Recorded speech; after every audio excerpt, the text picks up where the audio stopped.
Hi, my name is Emma, and I am a 30-year-old website developer. Not just any developer, though. I'm the founder of Web Innovate, a company that has grown from a humble startup to a leading force in the digital world. My journey into the tech industry wasn't accidental. It was driven by a passion for creating and a knack for understanding the intricate dance of coding and design. I remember the early days, sitting in my small apartment, juggling freelance projects and dreaming of something bigger. Those nights were long, fueled by endless cups of coffee and the glowing light of my laptop screen. It was a solitary pursuit at first, but as my reputation grew, so did my client list. Success, however, isn't just about hard work. It's about vision. I saw a gap in the market for websites that weren't just functional, but visually stunning and user-friendly. I hired a small team of like-minded creatives, and together, we began to transform visions into digital realities. Our projects ranged from small boutique sites to major e-commerce platforms, each a testament to our dedication and skill. Yet, as much as I'd love to say it was all smooth sailing, the path to success is rarely without its obstacles. But every challenge was a lesson learned, making me and my company stronger. What I didn't realize, though, was that the greatest challenge was yet to unfold, not from the market, but from within my own family. If only life were as straightforward as debugging a complex code. But unlike coding, where errors usually scream in red, betrayal comes cloaked in familiar smiles and seemingly innocent interactions. It took me too long to notice that behind those smiles was a plot that would threaten everything I'd built. This chapter is about my sister, Lucy, whose charm masked her envy and greed. Lucy and I had always been different. While I immersed myself in the digital world, she thrived in social settings, charming everyone with her easy laughter and warmth. I admired her in a way, maybe too much. When she began showing interest in my work and my life with Michael, my husband, I was thrilled. I thought she was bonding with us, becoming part of my world. Little did I know, she saw my openness as an opportunity. Lucy began weaving her web by first becoming indispensable to Michael. It started with small favors and shared lunches, then slowly escalated to confidential talks and late-night messages. I was too caught up in my work to notice the changing dynamics at home. To me, Michael's slightly detached demeanor was just another phase, something we could easily get through with a few heart-to-hearts. I was naive. The real shock came when I noticed irregularities in my finances. At first, I thought it was an error, a glitch in the system. But as I dug deeper, the trail led to unexpected withdrawals and charges, luxuries that neither I nor Michael had enjoyed. Each discovery was a punch to the gut, a betrayal that pained more because it came wrapped in familial trust. When I finally confronted Michael, his evasions added to my suspicions. The truth, however, remained just out of reach, hidden behind his assurances that everything was fine. But nothing was fine. My gut told me there was more to the story, and I was determined to uncover it, not knowing yet that the sister I loved was at the heart of this deception. In coding, when something doesn't work, you trace back through the steps to find where it went wrong. Life turned out to be much the same, only the errors were harder to face, and the debugging process was far more painful. It started with a bill. Not just any bill, but one for a luxury spa, somewhere I'd never been but apparently had paid for. That was the first thread, one that I tugged on with a sinking heart and a mind swirling with confusion. Then came more. Charges for expensive jewelry, weekends at upscale resorts, and even plane tickets to places I had never visited. Each discovery felt like a betrayal, not just of my trust, but of the life I thought I was living. Armed with bank statements and credit card records, I decided it was time to dig deeper. I wasn't just going to sit back and watch my hard-earned money drain away. Setting up security measures and monitoring my accounts more closely, I slowly started piecing together the scope of the deception. And with each piece, the image that emerged was increasingly troubling. My trust in Michael was wavering, but I needed concrete proof. I installed hidden cameras and software to track the expenditures linked directly to my personal and business accounts. What I found shattered any remaining illusions. The footage didn't just reveal Michael's indiscretions, it highlighted meetings with Lucy that were clearly not brotherly. Their intimacy was undeniable, and seeing it firsthand was like a physical blow. Yet, knowing is different from proving. I needed undeniable evidence if I was going to confront them or take legal action. I enlisted the help of a private investigator, a move that felt so out of character for my usual straightforward approach to problems. But this was no simple bug fix. This was my life, my family, my trust all crumbling. As the evidence mounted, so did my resolve. I was ready to confront Michael and Lucy to demand answers. But deep down, I knew that some questions are better left unasked, especially when you already know the truth. The next step was clear, but taking it meant acknowledging that the sister I loved and the man I married were not the people I thought they were. There's a saying in tech, never face a big problem alone if you don't have to. It was advice I took to heart, not just in my professional life, but now, more crucially, in my personal crisis. That's when James came into the picture, Lucy's husband, an unsuspecting player in this tangled web. I approached James with a heavy heart, weighed down by the betrayal, but buoyed by the need for justice. I remember our meeting clearly. It was a rainy afternoon, the kind where the world seems muted and gray, much like how I felt inside. We met in a quiet coffee shop, away from prying eyes and ears. The look on his face when I laid out the evidence was a mix of shock, pain, and disbelief. Lucy's betrayal stung him as sharply as Michael's deceit had cut into me. James was a straightforward man, practical and unassuming, qualities that made the news of Lucy's infidelity and scheming hit even harder. After the initial shock, his confusion turned to anger, and then, like me, to a resolve that surprised us both. We agreed that neither rage nor sorrow could fix what was broken, but perhaps together, we could hold those responsible accountable. Our plan was simple yet risky. We decided to gather incontrovertible proof of the affair and the theft. James had access to some of Lucy's personal effects, devices that could hold messages, emails, and other digital footprints of their deceit. Meanwhile, I would continue to monitor the financial trails and gather video evidence from the cameras I had installed. Together, we set up scenarios to catch Lucy and Michael in the act. James invited them to events and recorded their interactions, while I made sure my cameras were strategically placed to capture their meetings.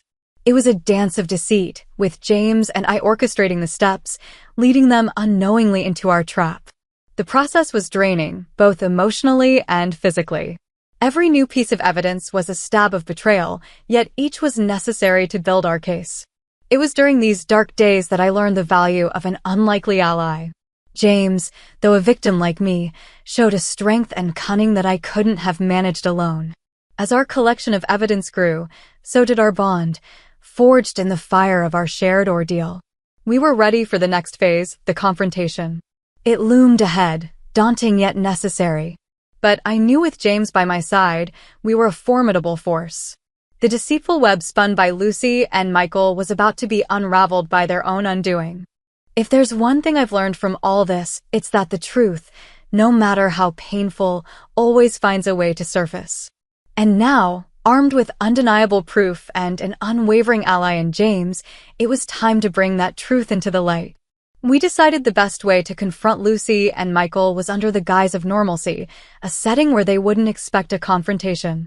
I suggested a dinner party at my home, a seemingly innocent gathering to celebrate recent successes in our respective careers. The irony of celebrating amidst our private turmoil wasn't lost on me, but it provided the perfect backdrop for our reveal. As the evening approached, the air in my home was thick with tension, masked by the clinking of glasses and polite conversation. Lucy and Michael arrived together, smiling and oblivious to the storm they were about to walk into. James was already there, playing his part, though the strain was visible under his calm exterior. After dinner, we gathered in the living room. I remember the way the soft light of the lamps cast shadows on the walls, shadows that felt like a metaphor for the hidden truths about to be exposed. I started by thanking everyone for their support over the years, my voice steady despite the shaking I felt inside. Then, as I turned to Michael and Lucy, the room fell eerily silent. I have something important to discuss, I began, my heart pounding in my chest. It's about trust, betrayal, and the consequences of our actions. Michael's face paled, and Lucy's eyes darted nervously. James closed the doors to the room, ensuring privacy for what was to come. I clicked the remote, and the first video appeared on the screen, Michael and Lucy, unmistakably close, in a way no sister and brother-in-law should be. The footage was clear, irrefutable. I paused it, letting the image sink in. "Can either of you explain this?" I asked, my voice firm. Their initial shock quickly turned to denial. Lucy tried to laugh it off, claiming it was a misunderstanding, while Michael mumbled excuses. But as I presented more evidence, emails, messages, financial statements, their defenses crumbled. The proof was overwhelming. "You've stolen from me, betrayed me," I continued, my words slicing through their feeble apologies. "Both of you planned this together. And for what? Greed? Lust?" James stood beside me, his presence a silent support. He didn't need to say anything. The evidence spoke loudly enough. Finally, Lucy broke down, tears streaming down her face as she confessed. Michael followed, his confession laced with shame and regret. The truth was out, heavy and suffocating in the room. But with it came a sense of relief, a weight lifted. The confrontation had been harrowing, yet necessary. As they left my house that night, the bond between us irreparably broken, I felt the chapter of my life dominated by deceit finally close. It was a painful victory, bitter and hard one. But it was a victory nonetheless, paving the way for justice and, eventually, healing. The next steps would involve legal proceedings, but for now, I took solace in having uncovered the truth, with James by my side. The truth was out, and with it, the path to justice was clear. After the confrontation, it felt like I could finally breathe, even if the air was still heavy with the aftermath of betrayal. Now, it was time to ensure that Lucy and Michael faced the consequences of their actions. The following days were a whirlwind. Armed with our solid evidence, I contacted a lawyer to discuss the best course of legal action. The evidence was indisputable: theft, fraud, and breach of trust. My lawyer was meticulous, ensuring that every document was accounted for, every video timestamped. It was a painstaking process, but necessary for what was to come.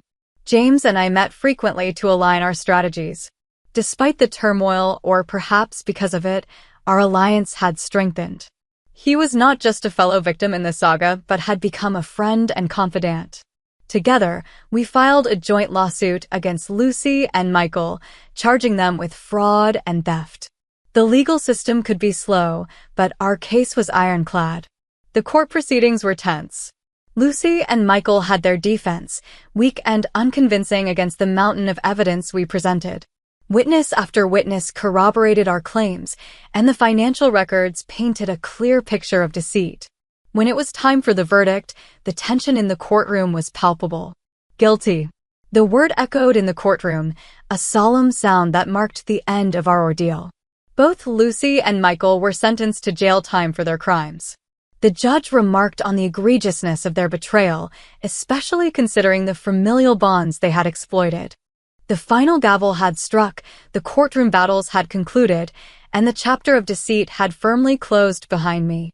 Now, it was time to look forward, to the horizons of new beginnings and renewed dreams. The path had been arduous, lined with betrayal and heartbreak, but also paved with invaluable lessons and unexpected friendships. In the aftermath of the trial, I found myself returning to my roots, the very essence of why I started Web Innovate. I had always believed in the transformative power of technology, in its ability to bridge gaps, to solve problems, to create beauty. Now, more than ever, I was committed to pushing those boundaries, to innovating, not just for the sake of business, but to make a meaningful impact. The process of rebuilding was both literal and metaphorical.